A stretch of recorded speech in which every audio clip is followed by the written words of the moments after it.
Dan bagi orang-orang yang memungkiri tentang adanya kehidupan akhirat, dibantah tentu oleh para ulama tentang masalah itu, termasuk adanya kehidupan kuburan. Kita akan kuatkan dengan dalil-dalil terlebih dahulu. Dalil apa saja yang membuktikan adanya kehidupan kuburan, baik menjadi taman dari taman surga bagi orang beriman atau lubang dari lubang neraka.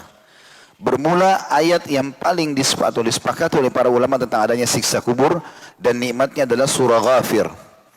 Surah nomor 40 ayat 46 yang Allah berfirman tentang Fir'aun. A'udzu billahi minasyaitonir rajim. An-naru yu'raduna 'alaiha ghuduwan wa 'ashiyya wa yawma taqumus sa'atu adkhilu ala fir'auna asyaddal 'adzab. Kepada mereka ditampakkan api neraka pada pagi dan petang, maksudnya Fir'aun dan keluarganya yang kufur kepada Allah.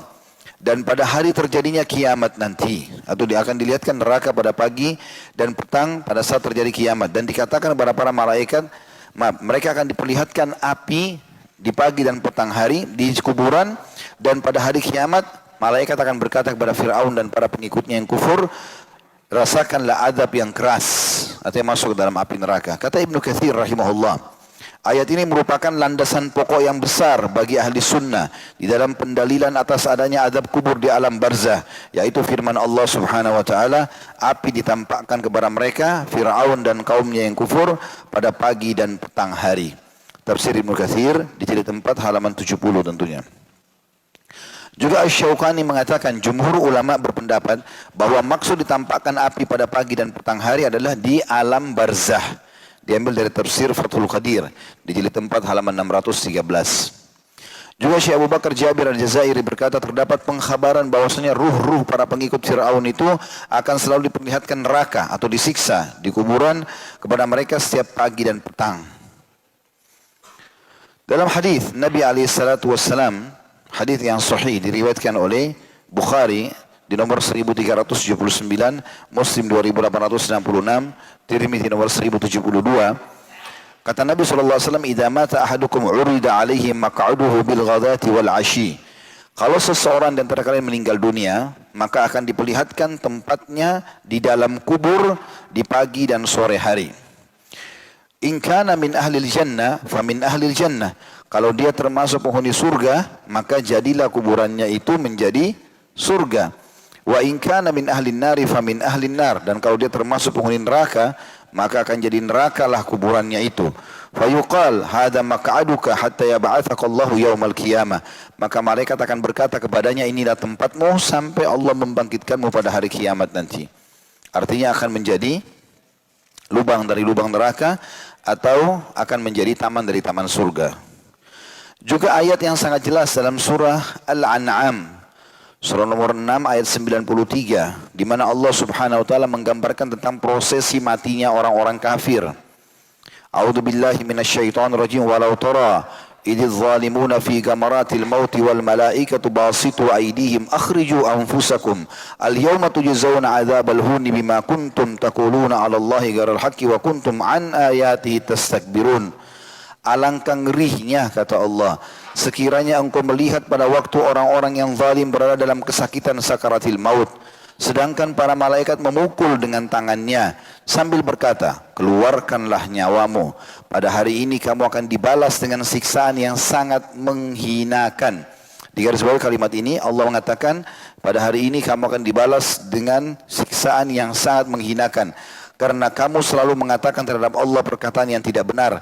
Dan karena kamu selalu menyombongkan diri terhadap ayat-ayatnya. Maksudnya tidak mau patuh pada perintah dan juga selalu melanggar larangan-larangan.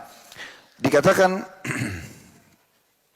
oleh para ulama seperti Ibnu Abbas radhiyallahu anhuma, penafsir umat ini dari kalangan sahabat, sesungguhnya yang dimaksud dengan keluarkanlah nyawamu, pada hari ini kamu dibalas dengan siksaan yang menghinakan atau sangat menghinakan, adalah siksa kubur.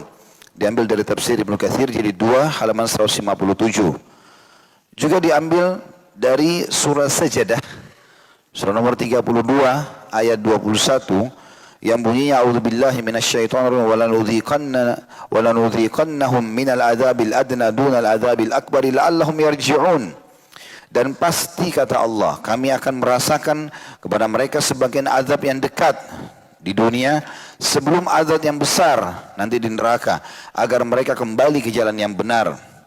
Ibnu Abbas berkata, yang dimaksud dengan azab yang dekat adalah siksa kubur.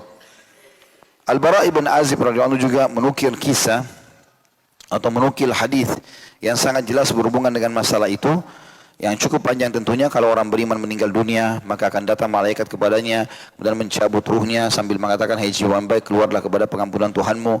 Lalu dibungkus dengan kain kafan dari surga, kemudian naik ke langit, lalu kembali ke kuburan. Lalu dia masih sempat mendengarkan suara sendal orang yang mengantarnya. Kemudian 3 langkah mereka jalan, maka baru datang malaikat mungkar nakir menuduhkan, lalu menanyakan, siapa Tuhanmu, siapa Nabimu, apa kitabmu. Lalu kemudian dia jawab dengan mudah. Lalu kemudian Allah berfirman kepada para malaikat, hamparkan atau bukakan jalan hambaku dari surga. Maka terhamparlah di hadapannya permadani dan sampailah kepadanya wangi-wangi surga itu. Kemudian jadilah taman dari taman surga kuburannya. Dan dia berdoa mengatakan, ya Allah cepatkanlah waktu karena aku tidak ingin masuk ke dalam, atau cepatkan waktu aku ingin masuk ke dalam surgaku. Begitu juga hadis ini cukup panjang, di mana Nabi SAW mengatakan, dan orang fasik ataupun orang munafik, orang kafir, maka sama. Mereka waktu ditanya oleh malaikat, atau dicabut ruhnya dengan keras, kemudian dibungkus kain kafan dari neraka, sampai ke langit ditolak, kemudian dikembalikan ke kuburan. Setelah masuk kuburan, maka malaikat mungkar nakir tanya kepadanya, siapa Tuhanmu, siapa Nabimu, apa kitabmu. Dia cuma mengatakan, saya tidak tahu, saya cuma ikut-ikut dulu orang bilang apa. Kemudian setelah itu dibukakan baginya pintu nerakanya, lalu sampailah kepadanya bau busuknya dan panas apinya. Maka jadilah kuburannya lubang dari lubang neraka. Itu hadis yang sangat masyhur riwayat Imam Muslim tentunya. Itu hadis masyhur diriwayatkan Imam Bukhari. Hadis Bukhari ini diriwayatkan di nomor 2931. Juga Abu Ayyub Al-Ansari berkata radhiyallahu anhu, kharaja an-nabiy sallallahu alaihi wasallam wa qad wajabat asy-syams fasami'a sautan faqala yahudu tu'adzabu fi kuburiha. Nabi SAW pernah keluar, kata Abu Ayyub Al-Ansari radhiyallahu anhu, sedangkan matahari telah terbenam, mulai masuk malam kayak kita sekarang maghrib begini. Lalu beliau mendengar suara gemuruh yang besar. Kemudian beliau pun bersabda, sesungguhnya suara itu adalah suara orang-orang Yahudi yang sedang disiksa di dalam kuburnya. Hadis ini hadis sahih riwayat Bukhari nomor 1375. Juga Ummu Mubashirah radhiyallahu anha berkata, Rasulullah SAW pernah datang kepadaku. Saya langsung terjemahkan karena hadisnya lafadznya panjang. Rasulullah SAW datang kepadaku dan aku sedang berada di salah satu kebun Bani Najjar yang dalamnya ada kuburan. Di antara penghuni kuburan tersebut adalah mereka yang mati di masa jahiliyah. Lalu Rasulullah SAW mendengar mereka sedang disiksa. Setelah itu Rasulullah SAW keluar dan berkata, berlindunglah kalian dari siksa kubur. Ummu Mubashirah radhiyallahu anha berkata, wahai Rasulullah, apakah mereka disiksa di kubur mereka? Kata Nabi SAW, benar, siksa yang hanya didengar oleh hewan-hewan. Hadis ini riwayat Ibn Hibban nomor 3125. Dan dalam hadis yang lain kata Nabi SAW, seandainya aku tidak khawatir kalian tidak saling menguburkan, niscaya aku akan berdoa kepada Allah agar dia memperdengarkan kalian sebagian dari siksa kubur yang aku dengar. Hadis riwayat Muslim nomor 2868. Juga teman-teman sekalian, hadis Abu Hurairah radhiyallahu anhu dengan sanad yang sahih, pernah berjalan bersama Nabi SAW, kemudian terlihatlah beberapa kuburan. Lalu Nabi SAW berkata, penghuni kuburan ini sedang disiksa.